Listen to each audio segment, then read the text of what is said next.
سوال یہ ہے کہ قربانی کرنے والا شخص بال اور ناخن کٹوا سکتا ہے یا نہیں؟ ہم نے سنا ہے کہ نہیں کٹوا سکتا،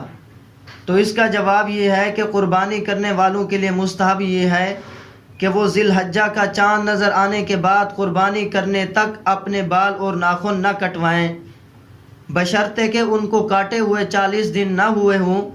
اور اگر 40 دن ہو گئے ہوں تو پھر ان چیزوں کی صفائی ضروری ہے۔ اسی طرح اگر مذکورہ چیزوں کی صفائی کو ابھی 40 دن نہیں ہوئے تھے لیکن اس کے باوجود ذو الحجہ کا چاند نظر آنے کے بعد کسی نے ناخن اور بال وغیرہ کاٹ لیے تو اس پر کوئی گناہ نہیں اور نہ قربانی پر کوئی اثر پڑے گا، کیونکہ مذکورہ حکم کی حیثیت صرف استحباب کی حد تک ہے۔ نیز قربانی نہ کرنے والوں کے لیے یہ عمل مستحب تو نہیں ہے،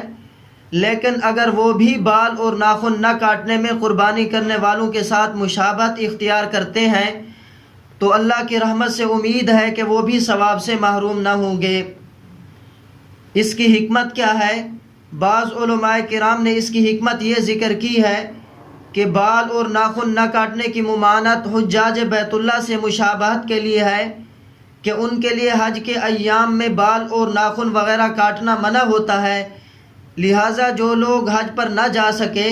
اور قربانی کر رہے ہوں تو وہ بھی حجاج کرام کی کچھ مشابہت اختیار کر لیں، تو امید ہے کہ اللہ تعالیٰ اپنی اس رحمت کا کچھ حصہ انہیں بھی عطا فرما دیں گے،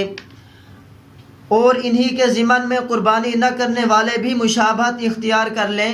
تو وہ بھی رحمت کے حقدار بن جائیں گے۔ واللہ تعالی اعلم بالصواب۔